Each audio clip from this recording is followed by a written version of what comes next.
Hola, pues bienvenidos otra vez aquí a esta webinar de las 7 aquí en Teacher Institute. Muchísimas gracias por seguirnos en esta transmisión. Estamos muy contentos. Hoy cerramos una etapa más de webinars, este ciclo de webinars de junio. Muchísimas gracias a todos por seguirnos. Estamos muy contentos y disfrutamos muchísimo hacer estas webinars para ustedes. Oigan, y pues hoy es una webinar, vamos a tener esta webinar con René Renzolí. René, ya saben, ya ha estado ya con nosotros en algunas otras, y pues bueno, ya lo conocen, y para las personas que aún no lo conocen, pues les voy a platicar quién es René. René es actuario por la UNAM, es un profesional e instructor con muchísima experiencia en materia de análisis de riesgos, estadística y tecnologías de la información. Ha diseñado diferentes modelos matemáticos en temas administrativos, de tecnologías de la información y gestión de riesgos en proyectos, así como riesgos operativos, sanitarios, de seguridad de la información. Él ha sido profesor de asignatura en la UNAM, actualmente es profesor en el Diplomado de Administración de Riesgos en el sector empresarial, en el ITAM, y también tenemos la fortuna, René, de que sea instructor aquí en Teacher Institute. Cuenta con algunas certificaciones como es ITIL 4, COVID-19, 2019, y también ISO 27001. Él es implementador, auditor interno y auditor líder. Muchas gracias, René, por estar aquí. Gracias tu presencia. Ya sabes que siempre es un privilegio que estés aquí con nosotros. Pues muchas gracias a Teacher Institute, a ti, a todo el equipo por la invitación. Y pues bueno, me da mucho gusto poder contribuir un poquito nuevamente ahora con este tema tan interesante que nos toca el día de hoy.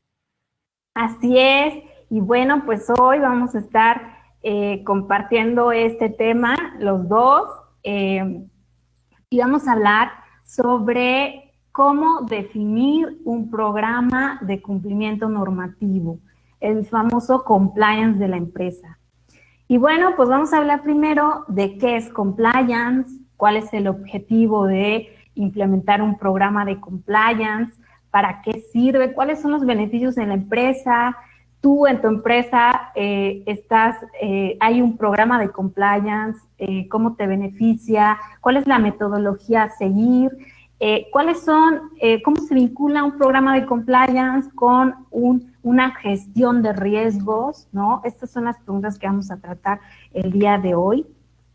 Y bueno, pues bienvenidos a todos. ¿Qué les parece si ahora sí comenzamos esta plática? Bueno, primero debemos entrar para poder iniciar esta plática. A mí me gustaría, René, que pudiéramos definir qué es compliance, ¿no? ¿Qué significa este concepto de compliance? Y quiero empezar por un suceso que sucedió en Estados Unidos en 1974. En ese entonces, en Estados Unidos, se encontraba el presidente Richard Nixon. Y en ese entonces, en ese año, él fue inculpado de ciertos abusos de poder, ¿no? Y de corrupción. Y de ahí deriva el famoso Watergate. ¿Te acordarás, René? Sí, claro que sí. Bueno, y pues, ¿cuál fue la consecuencia de esto? Porque de ahí Richard Nixon pasa a ser el primer presidente de la historia en renunciar a su cargo, ¿no? Así hasta el día es. de hoy. Y bueno, ¿cuál fue la consecuencia de este hecho que sucedió en Estados Unidos? Pues de ahí nace lo que llamamos este concepto de compliance. Y bueno, la traducción a como pasa a México es cumplimiento, ¿sí? Así es. Pero cumplimiento, podríamos entender que cumplimiento se va a referir a leyes nada más, y en 1977 se crea una ley en Estados Unidos que su objetivo principal era fijar reglas, ¿sí? Para que los empresarios pudieran actuar éticamente en licitaciones de contratos, ¿no? Y entonces se crea ahí todo este concepto que es compliance, que no es tan fácil entenderlo al 100. Entonces, pues bueno, ¿cómo pasa México? Pues evoluciona, ¿no? En México con dos elementos importantes. Aquí les muestro una definición, ¿sí? De la Asociación World Compliance Association. Esta es una definición, pero también me gustaría tomar dos elementos importantes, ¿no? Sí, el cumplimiento que deberán tener las empresas para regulaciones jurídicas, normas, códigos, leyes, reglamentos, todo lo que tenga que ver con normatividad, pero también hay otra parte muy interesante, ¿no? Que es ese cómo cumplo. Ajá. ¿Cómo cumplo? Tengo que ver que esos negocios que estoy haciendo dentro de la organización sean de manera íntegra. Entonces ahí ya podríamos llegar a una definición de compliance, en donde decimos que compliance es todo un sistema de procesos, de pasos, una serie de pasos que va a tener un sistema en donde se va a integrar la parte de la ética, pero también la integridad de la empresa a la hora de realizar negocios, ¿sí? Entonces, bueno, aquí sería muy importante resaltar que una empresa tendría que tener todo un programa de compliance que se ajuste, que se adapte a esa naturaleza de esa empresa. Es decir, no podemos tomar como ejemplo un programa de compliance, por ejemplo, de FEMSA, ¿no? De una empresa grande.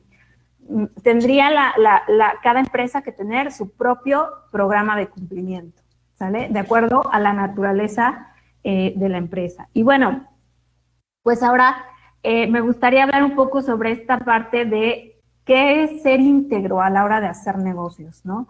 Esta parte de integridad que toca compliance o que lo complementa es, por ejemplo, la tranquilidad que tú vas a tener a la hora de estar haciendo los negocios en tu empresa. ¿Y esto qué implica? Bueno, por ejemplo, imaginemos una empresa, ¿no?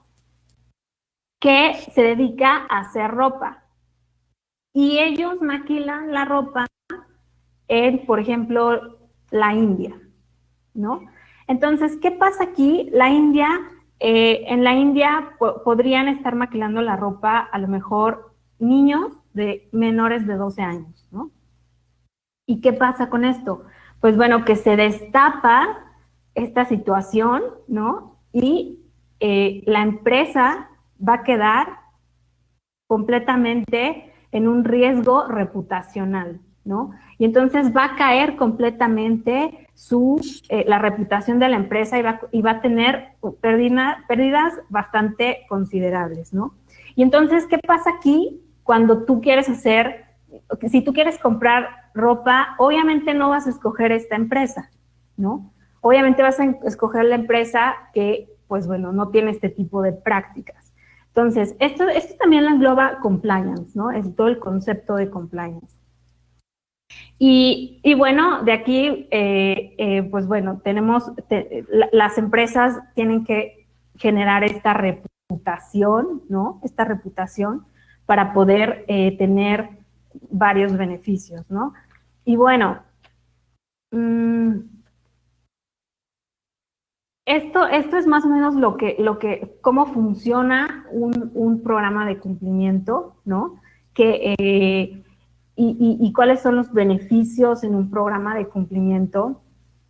Por ejemplo, cuando hablamos de continuidad del negocio, la continuidad del negocio es en una empresa, por ejemplo, siempre estamos acostumbrados a planear un nuevo servicio, una nueva estrategia, cosas que le van a beneficiar a la empresa, pero donde todo es correcto, ¿no?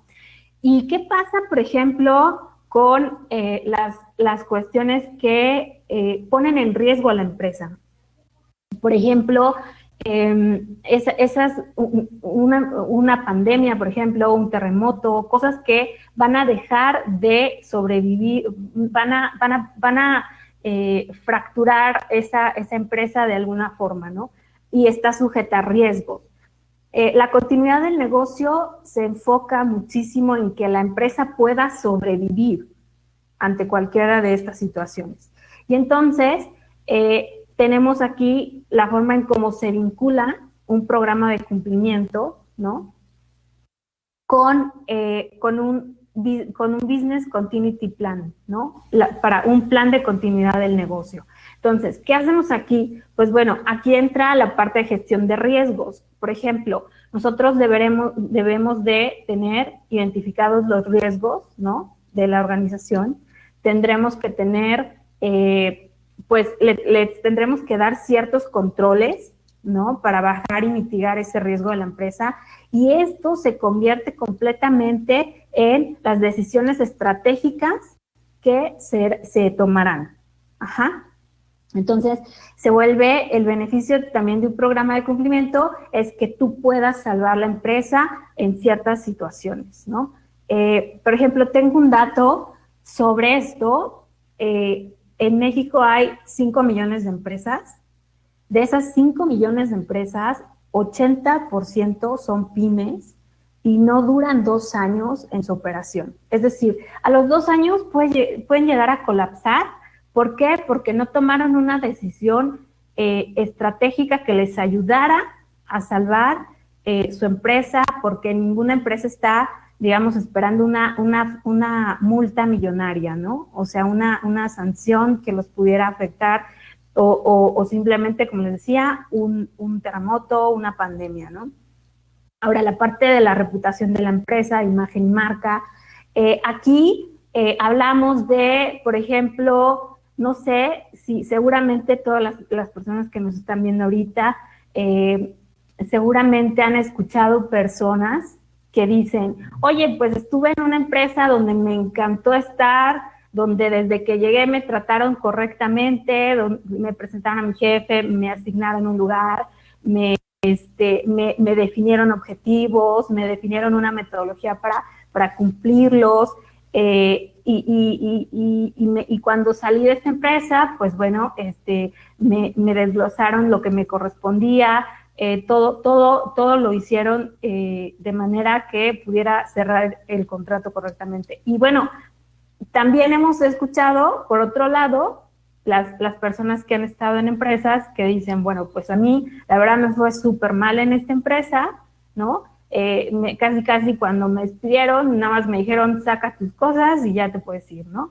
Esto es lo mismo porque en los dos casos, ¿no? En los dos casos se despidió y se siguió todo el proceso, pero de diferente forma, ¿no? En una fue más ético el cómo se siguió el proceso de contratación y en otra fue, pues, muy antiético. Ajá. Entonces, ¿qué es lo que sucede aquí? Que obviamente las personas que, pues bueno, que en las empresas donde tienen fuerte un programa de cumplimiento, ¿no? Que tienen esta parte de ética en la empresa e integridad, pues bueno, estas personas obviamente van a querer estar, todo el mundo va a querer estar en estas empresas. Estas empresas pues van a vender también, van a empezar a ganar contratos porque tienen todo un sistema y un programa de cumplimiento donde abarca la ética en los negocios, trata bien a las personas, y obviamente que van a tener pues mayor influencia en el mercado, ¿no? Van a poder cerrar más negocios y van a ganar contratos. Y aparte, se van a quedar con el mejor talento, ¿no? Porque obviamente si todos quieren entrar, pues obviamente van a escoger a los mejores, ¿no? En eso consiste pues la reputación de la empresa que abarca un programa de cumplimiento. También genera pues confianza en las organizaciones, por ejemplo, estas personas que quieren exportar, que quieren dar un siguiente paso, también es un beneficio el que tengan un programa de cumplimiento, porque obviamente en otro país donde a lo mejor hay miles de regulaciones, pues obviamente aquí pues van a tener igual regulaciones y va a ser mejor. Confianza en inversionistas, pues también aquí esta parte es importante porque las personas que quieren invertir no lo van a hacer en una empresa que no tenga esta confianza, que no les dé esa confianza para guardar su dinero, ¿no? Y bueno, algunos riesgos que podemos encontrar cuando hablamos de cumplimiento, el cumplimiento toca todas las áreas, ¿no? Toca todas las áreas, un programa de cumplimiento toca todas las áreas en una empresa, desde marketing, desde finanzas, desde recursos humanos, todas las que se puedan imaginar, supply chain, cualquier área de una empresa, un programa de cumplimiento lo tiene que tocar. Y algunos riesgos que encontré donde hay muchísimas regulaciones y que hay que tener mucho cuidado y hay que mantener muy bien el enfoque para estas áreas son, por ejemplo, el primero, ¿no? Que dice la gestión de los órganos de administración de la empresa. Aquí, por ejemplo, el órgano de administración, no sé, igual podría, por ejemplo, un conflicto de intereses aquí podría tener trascendencia, por ejemplo, en relaciones laborales. El tema de discriminación también sería un tema importante a revisar y que si no lo tienes considerado con controles suficientes, pues muy seguramente te vas a meter en un pleitazo, ¿no? Por ejemplo, gestiones financieras, pues bueno, aquí tienen una serie de regulaciones que es muy robusto y que tienes que tocar varias cosas, ¿no? Por ejemplo, la prevención del lavado de dinero, por ejemplo, impuestos, ¿no? Tendrás que estar considerando a la hora de hacer tu gestión de riesgos. Por ejemplo, fabricación y producción. Esto tendría que ver las empresas que tienen que ver con producción, ¿no? O sea, si voy a sacar un producto que tenga cuidado con el impacto al medio ambiente, certificaciones, si no contiene a lo mejor alguna sustancia tóxica, ¿no? Como lo que hace poco sucedió, que había por ahí una noticia, ¿no? Que decía, ¿no? De una empresa de gel antibacterial que empezó a usar, se descubrió de una que contenía una sustancia tóxica y pues salió que nadie podía usar este gel, ¿no? O sea, que no lo usaran porque iba a ser, era tóxico el usarlo. ¿Qué pasa? Pues un riesgo completamente ahí que se materializó porque ya obviamente la caída, o sea, en una curva se iba a poder ver perfectamente la caída de venta, ¿no? Ante eso. Entonces, pues bueno, todos esos riesgos. Gestión urbanística, aquí es importante la parte de, construcción, si tienen permisos, ¿no? A mí siempre me gusta decir, si estás construyendo un edificio, que una asamblea vecinal no quiera tirarlo, porque sí lo puede llegar a tirar, ¿no? Es uno de los riesgos que tendrías que considerar, o sea, si cuentas con todo en línea para que no tengas clausuras, demoliciones, etcétera, ¿no? Distribución, por ejemplo, si tienes algún, para permisos aduanales, ¿no? Si estás completamente al corriente de todo esto, que realmente está transportando un autobús, comercialización, los servicios que se venden, por ejemplo, para marketing, ¿no? Marketing, ¿qué voy a poner en el marketing? ¿Qué no voy a poner en el marketing? ¿Para quién está dirigido? Si es para menores de edad, si no es para menores de edad, etcétera, ¿no? Bueno, y estos son algunos riesgos con muchas regulaciones que deberíamos de considerar a la hora de hacer un programa de cumplimiento. Ahora, por ejemplo, a mí me gustaría señalar 3 puntos importantes para un programa de cumplimiento en donde tengo, por ejemplo, tengo que tener definición de valores, ¿sí? Valores de la empresa tienen que estar muy bien definidos, documentados, que se les dé a conocer a toda la empresa. El segundo, definidos muy bien procesos dentro de la organización. ¿Por qué? Porque a estos procesos yo les voy a dar un control, ¿no? O sea, yo les tengo que aplicar controles dentro de estos procesos. Y número 3, yo tendría que definir una línea de denuncia. Esta línea de denuncia tiene que ver con un ejemplo. Les voy a poner un ejemplo cómo funcionaría este programa de cumplimiento. Por ejemplo, imaginemos que en una empresa de a lo mejor 30 personas, el dueño, un amigo del dueño, ¿no?, está llevando la parte de facturación. Entonces, imaginemos que esta persona lo lleva, y cuál sería ese proceso de consecución de eventos que tendríamos que identificar. Por ejemplo, desde que llega la factura, quién la pide, qué contiene la factura, cómo llega, dónde la guardo, cuánto tiempo la guardo, quién más tiene acceso. Y entonces esta parte se tendrá que capacitar a toda la empresa sobre estas situaciones, sobre este proceso, ¿no? Y entonces en esa capacitación se presenta esta persona, se le dice quién es, dónde encontrarla, a qué hora encontrarla, y se capacita a la empresa. Entonces, y se echa a andar, ¿no? Entonces, ¿qué pasa aquí si, por ejemplo, alguien dentro de la empresa se da cuenta o se percata de que esta persona está haciendo a lo mejor 2 contabilidades aparte, ¿no? ¿Qué pasa con esto? Así, o que está haciendo tejes y manejes con esta contabilidad. Bueno, lo que sucede aquí es que ese alguien que lo identificó tendrá que tener toda la confianza necesaria para poder entrar a esa línea de denuncia y poder denunciar a esta persona de manera confidencial, que no repercuta a esta persona que denuncia. Entonces, esto tendrá que ser trabajo del compliance officer, que es la persona o la figura que actúa dentro de la organización para toda esta cuestión. Entonces, ¿qué pasa aquí?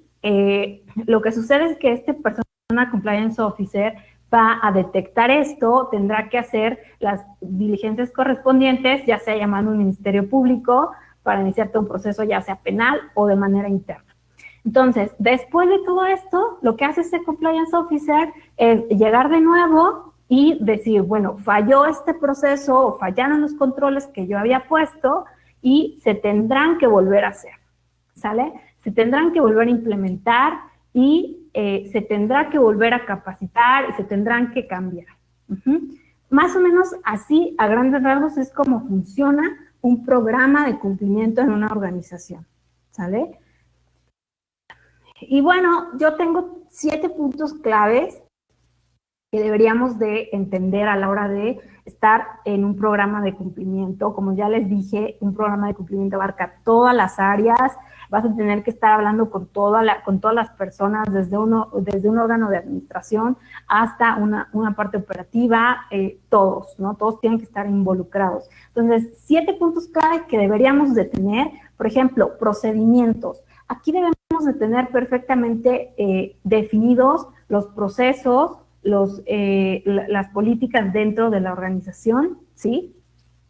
Que deberán de alguna forma tener toda esta información, ¿no? Sobre políticas y procedimientos éticos también. Bueno, supervisión al más alto nivel. Aquí debo de tener personas que estén, pues, supervisando completamente, pues, estos procesos, ¿no? Debo de tenerlas supervisando, tiene que ser nombramiento de personal de alto nivel y puede ser también operativo para supervisar la implementación de este programa. Y bueno, exclusión de malos actores. Esto es muy importante porque si yo tengo identificadas personas que, por ejemplo, que ya incurrieron en alguna falta ética o ilegal, nunca deberán estas personas pasar a puestos estratégicos. Esto es una ley para un programa de compliance, ¿no?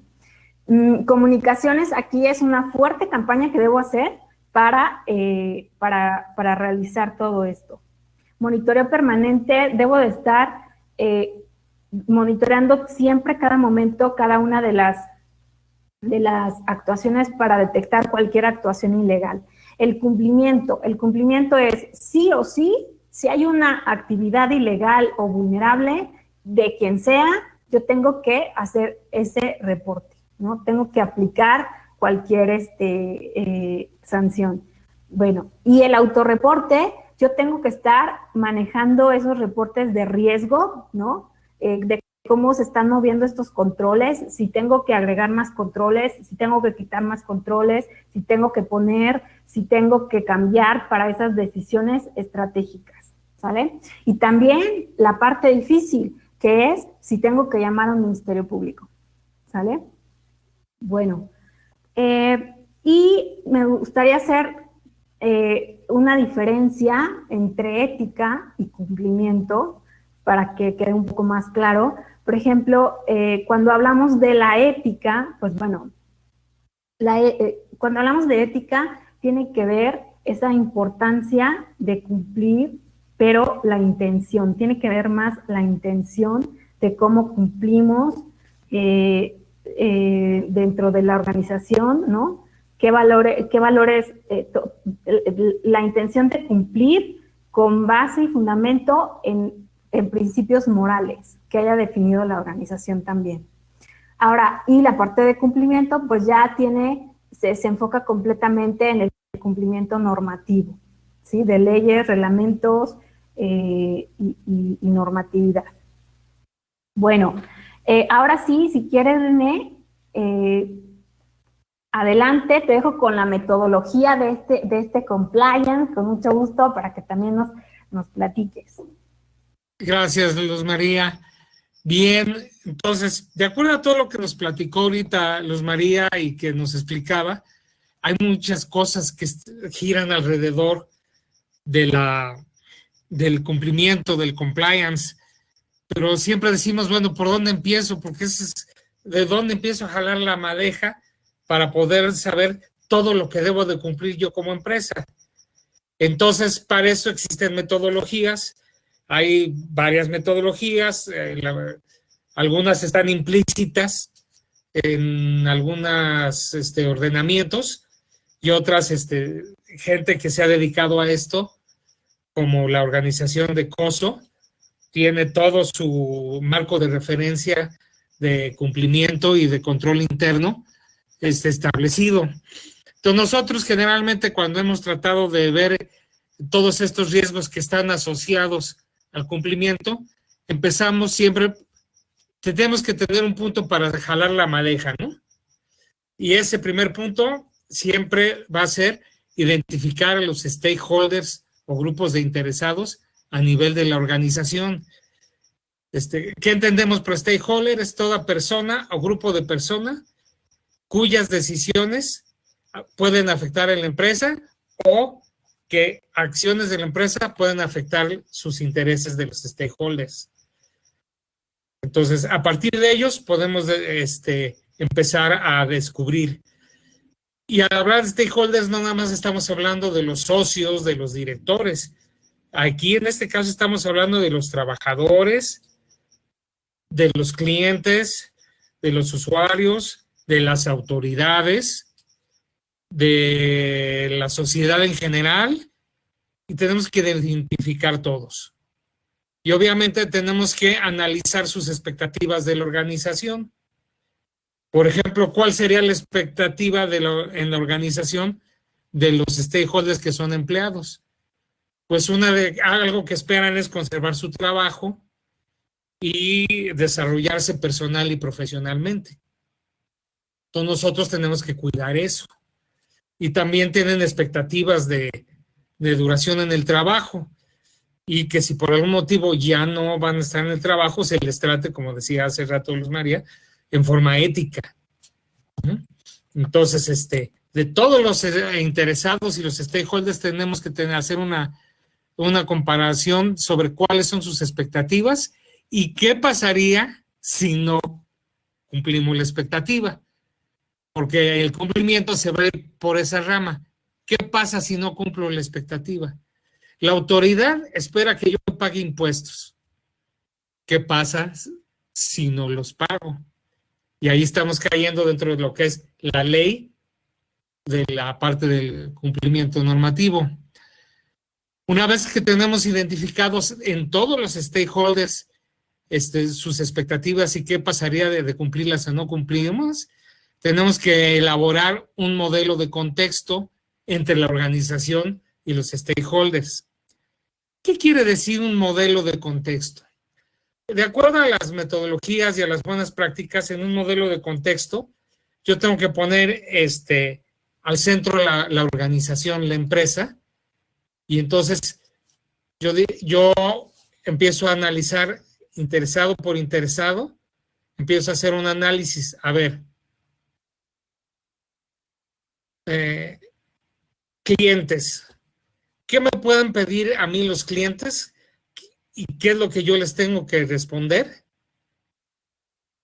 para cumplir sus expectativas o para no caer en una falta a sus expectativas, ¿no? Entonces vamos a pensar, yo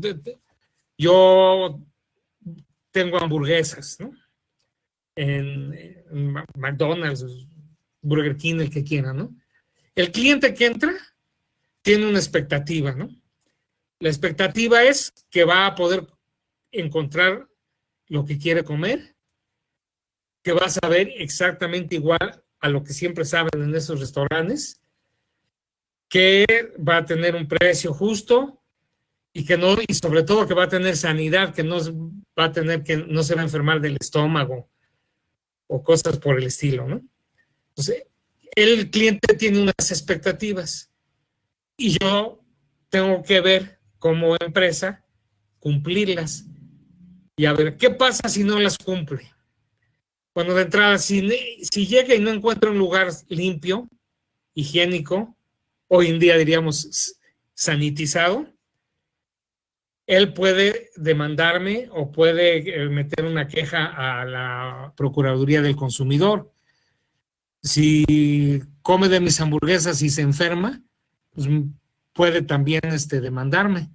Entonces, yo tengo que fijar mi atención, obviamente, en las expectativas, pero tengo que fijarme en qué pasaría si no las cumplo.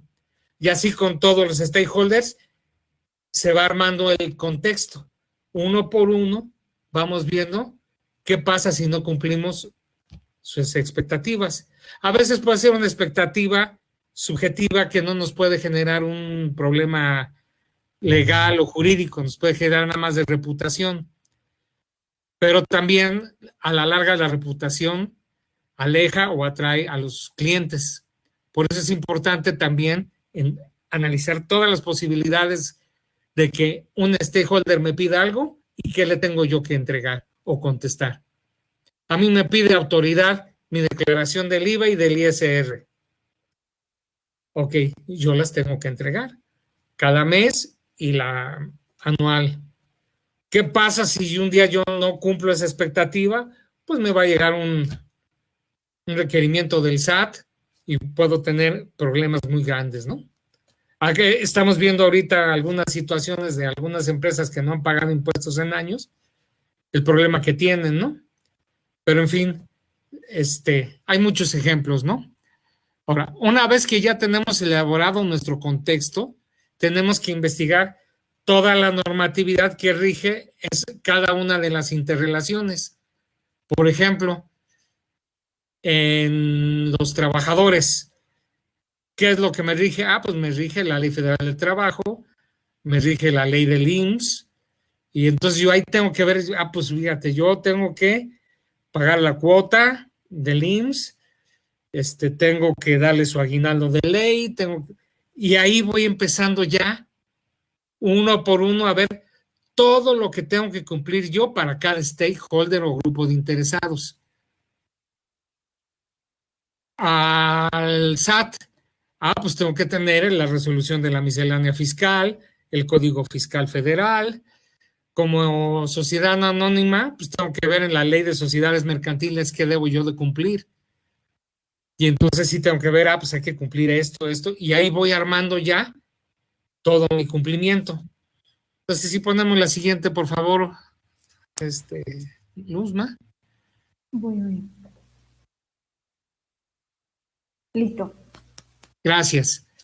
Entonces, ahora sí, una vez que ya tengo yo todos los casos en los que yo no voy a cumplir con las expectativas de mis interesados, stakeholders, de todos los involucrados, y que ya tengo los ordenamientos legales que yo debo de cumplir, entonces ahí empieza ya la parte de la que es la gestión de riesgos. Tengo que identificar qué riesgos existen de que la empresa viole o no cumple la normatividad que yo identifique. Entonces, pues bueno, si yo despido en forma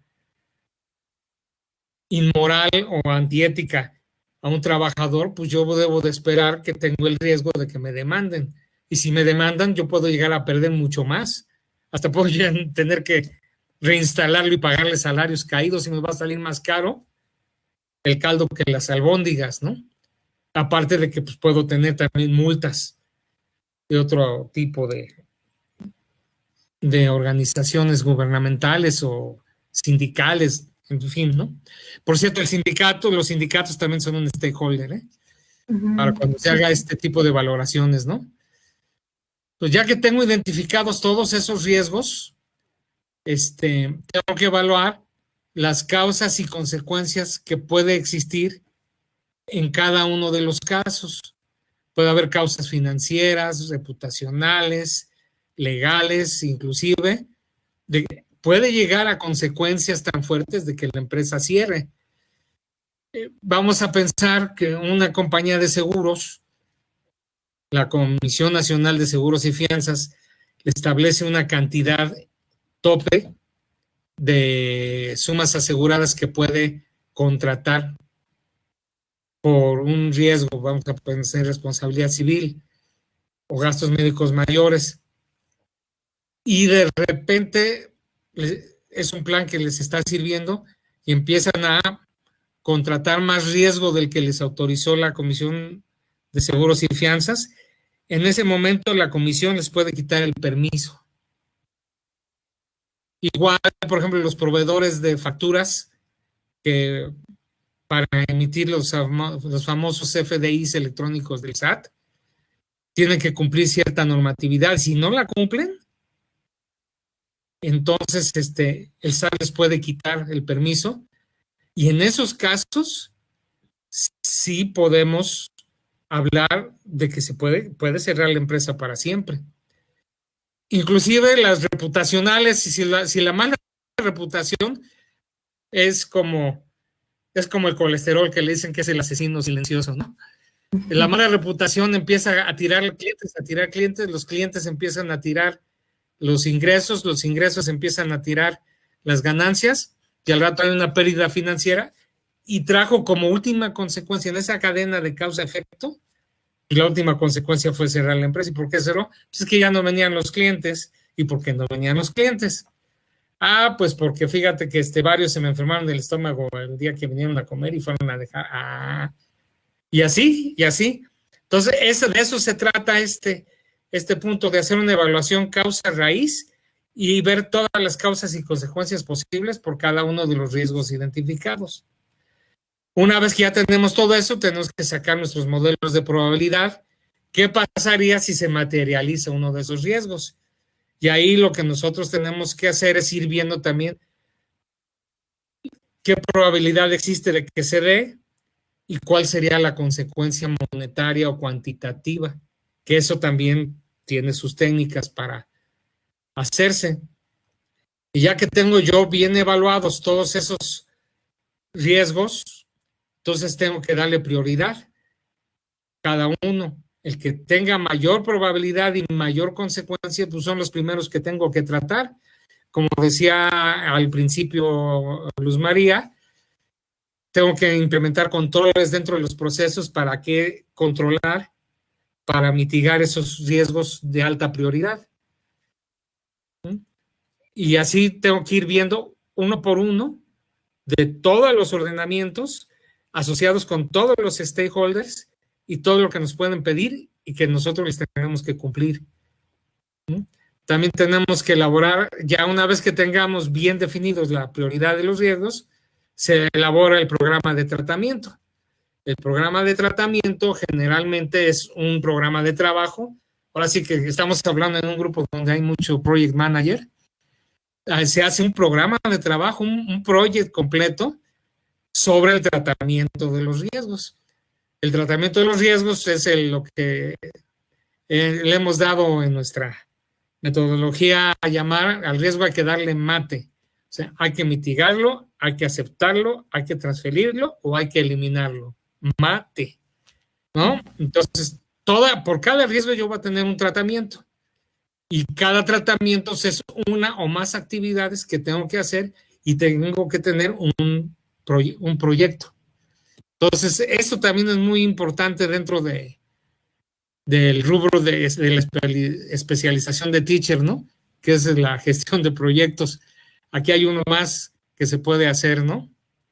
Claro. Dentro de todos, ¿no? Y pues bueno, si pasamos a la siguiente, por favor, Luzma. Bien. Aquí, una vez que ya tenemos todo esto, pues, ¿qué tengo que hacer? Tenemos que monitorearlo, que aparte es una de las 7 acciones importantes que nos mencionó Luz María al principio. Tenemos que tener un sistema de monitoreo. ¿Qué está pasando? ¿Cómo se están comportando? Porque aquí hay algo muy importante y es lo que vamos a verlo en un ratito más.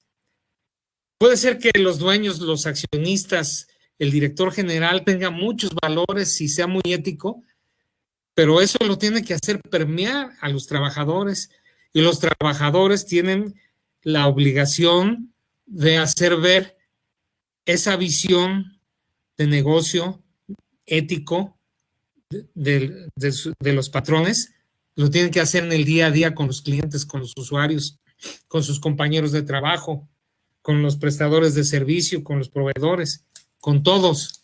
Y ese es el compromiso más difícil para crear. Pero bueno, es parte del sistema de monitoreo.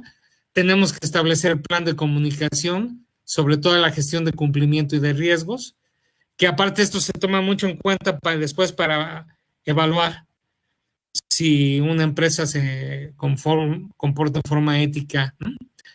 Y otra cosa importante que nos mencionó Luzma, que es lo de la continuidad de negocio, tenemos que diseñar planes de contingencia en caso de que se materialice un riesgo o un evento de incumplimiento.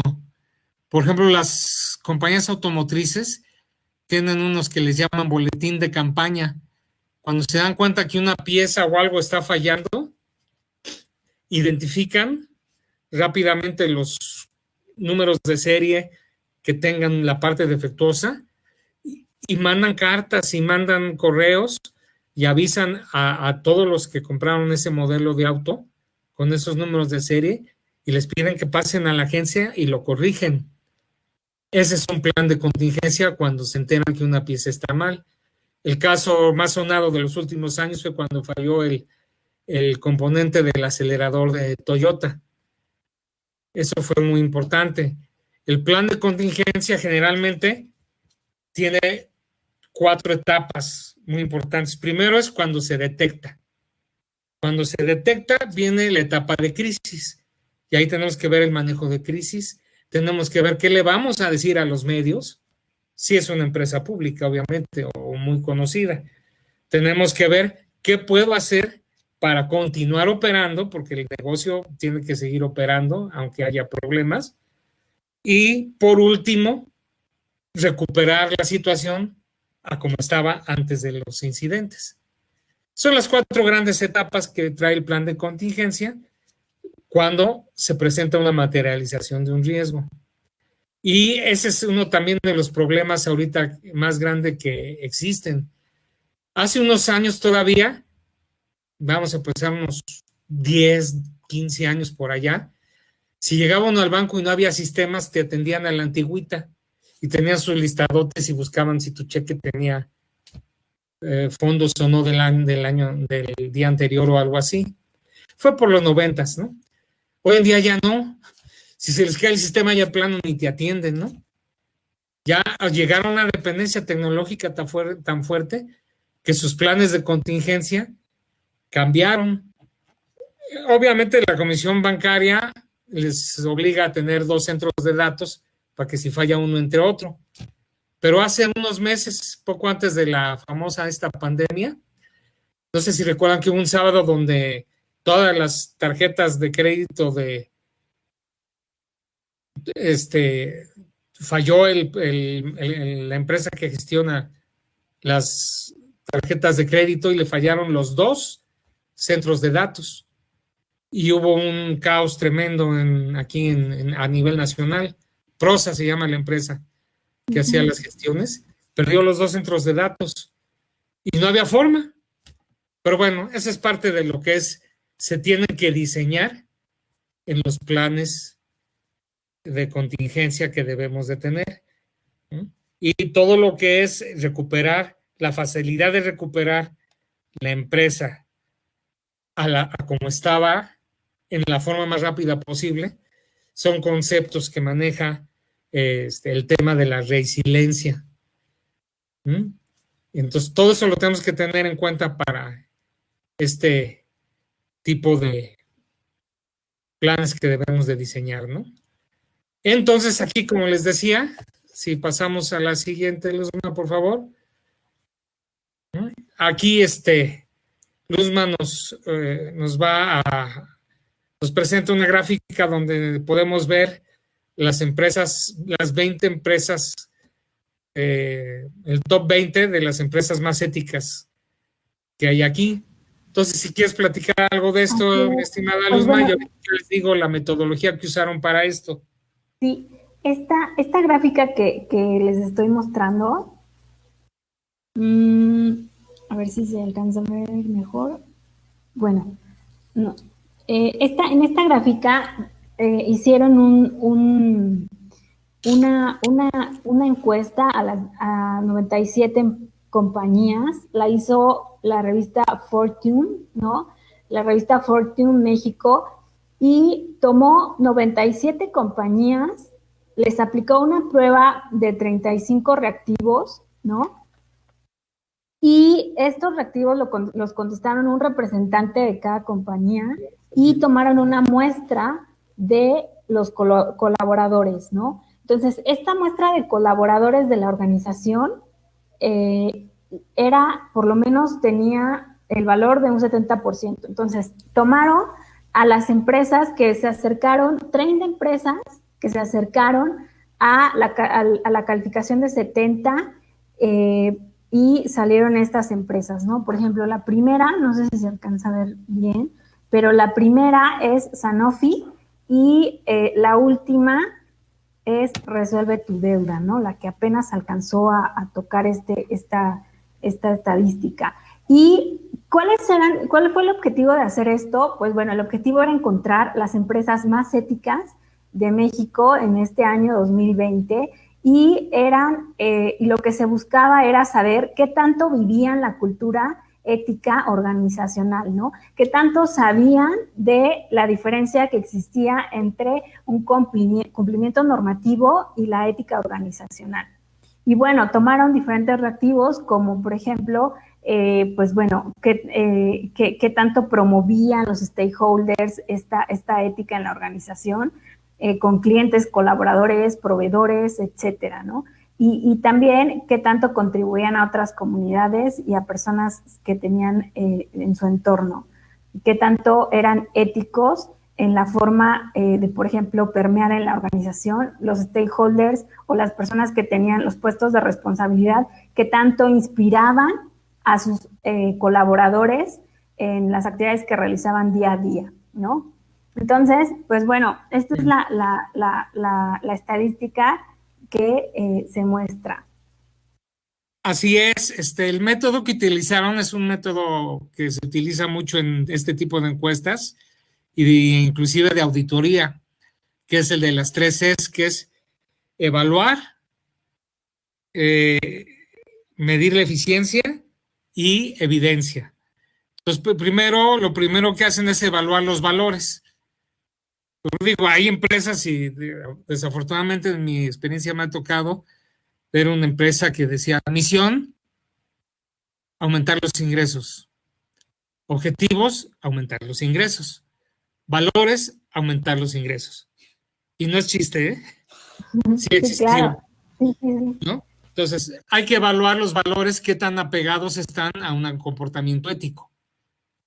Una vez que ya se evaluó que los valores están diseñados sobre una plataforma ética, se miden la eficiencia de la aplicación de los valores. Se están comunicando. Si alguien incumple un valor, ¿cómo lo detectas? ¿Cómo lo castigas o lo premias cuando lo hacen positivo? Todo este tipo de cosas, y lo más importante dentro de lo que son este tipo de evidencia. ¿Tienes evidencia de que todos recibieron sus valores? ¿Tienes evidencia de que todos cumplieron con su capacitación? ¿Cómo mides que los trabajadores estén cumpliendo con estos valores? Ah, pues mira, yo tengo estas estadísticas, yo tengo esto. ¿Mm? Y Claro. entonces, con base a esas tres es que fueron armando este índice que nos presentó ahorita Luz María. Sí, por ejemplo, está Sanofi, ¿no? Como en primer pondera esta lista, Intel México, luego viene Uber, luego viene General Motors de México, Pesos, luego viene Walmart México, y así y hay varias, ¿no? Empresas que podríamos decir que podrían estar en un nivel súper alto, pero la verdad es que su ética, o por lo menos no se vive tanto, ¿no? La ética dentro de esa organización. A veces los mismos cabezas de empresa, como dices tú, ¿no? Con tal de cumplir un objetivo comercial, se fomenta que se hagan a lo mejor ciertas actividades incluso pues, ilícitas o antiéticas, y aquí pues se rompe, ¿no? Esa integridad que debería de tener la empresa. Y bueno, oye René, pero también hay empresas que no lo eran tanto, ¿verdad? Pero mira, ¿qué te parece si vamos con los comentarios y preguntas? ¿Cómo ves? Por ejemplo, aquí nos dice Juan Salazar, excelente, muchas gracias Juan, saludos. Jorge Andrade, hola. Liz Salgado, excelente presentación. Fausto, buen tema. La responsabilidad social empresarial es muy importante en este tema. Gaby Ruiz, información importante y valiosa para poder aplicar. Muchas gracias, saludos a todos, gracias por estar aquí viéndonos en esta transmisión. Y mira, dice aquí Liz Salgado, exactamente por dónde se empieza a hacer un cumplimiento. Oye, yo aquí diría que como primer paso, pues es conocer a la empresa, ¿no? Sí, conocerla. Hay en management algo que nosotros le llamamos, ¿no? Factores ambientales de la empresa y activos de la organización, que es cómo hace la cultura de la empresa, los procesos, ¿no? Cómo hace negocio, políticas, y aquí entra esta parte, ¿no, René? Así es, ahí entra todo, tenemos que conocer el entorno de la empresa, tanto interno, entre sus actores, como externo, en la sociedad o en su mercado. ¿Pero? No nos va a pasar lo que a Enron, ¿verdad? Ándale, sí, porque hablamos de las empresas más éticas, pero también, ¿qué te parece tocar este tema de las empresas menos éticas a nivel, yo creo que, digamos, el caso uno de los casos más fuertes, pues fue Enron, ¿no? Que es considerado uno de los mayores fraudes en la historia, pero hay más, ¿no? Y Sí, de estos totalmente. fraudes nacen leyes, ¿no? Por ejemplo, Así Enron, es. que fue el peor caso de integridad y ética. Así es, de los últimos años ha sido el, el caso más sonado y más dramático de la actitud poco ética de la empresa. En este caso fue por los socios que hicieron un sistema de contabilidad en donde pedían dinero prestado o emitían valores financieros, bonos y todo eso que en realidad es un pasivo, lo neteaban con empresas que son filiales, y a Enron como tal los registraban como ingresos. Entonces vino un boom que estaba hasta $90 la acción en la Bolsa de Valores de Nueva York. Cuando se empezó a descubrir esto, que realmente tenían mucha deuda y que si ya no podían esconder o ya no podían justificar tanto ingreso, fue que empezaron a generar desconfianza, que es otro de los temas que nos mencionó al principio Luz María. Y una vez que a partir de ahí se fueron decayendo, y el problema llegó hasta los que los auditaron, porque la casa auditora que los pasó tuvo serios problemas también de reputación en los Estados Unidos y trajeron una crisis que inclusive tuvo repercusiones posteriormente en las crisis de 2006 y 2007 y 2008 en los Estados Unidos. Hay muchos casos también de empresas poco éticas. También tenemos el caso en la crisis de 1929, 1930, el caso que le llaman la matanza de Ford, que ante unas protestas y mítines que armaron los obreros, les aventó a sus matones y llegaron a haber 2 o 3 muertos y varios heridos y tuvo serios problemas. Y no le quedó otra más que firmar un convenio como ya lo habían firmado Chrysler y General Motors antes. Y tuvo muchos problemas de reputación en su momento. Y solo lo salvó que empezaron a fabricar armas para el gobierno de Estados Unidos para la Segunda Guerra Mundial. Esos son casos poco éticos. Y de ahí pues han salido muchas leyes que hoy rigen, ¿no? Y que mantienen una regulación importante para evitar todos estos incidentes otra vez. Entonces, bueno, pues Juan Dávila también nos dice Odebrecht, también es otro caso, ¿no? Así es, Odebrecht. La computadora para las emisiones. Esto, pues bueno, se ha venido regulando de manera importante, ¿no? Y bueno, pues mantener esa ética, yo creo que siempre ética, integridad y parte del cumplimiento es muy importante para guardar pues, la reputación de la empresa, ¿no? Así es, y ambas empresas que nos menciona Juan Dávila, otros casos de poca ética, inclusive Odebrecht, todavía tiene algunas cuentas pendientes por aclarar aquí en nuestro país, ¿no?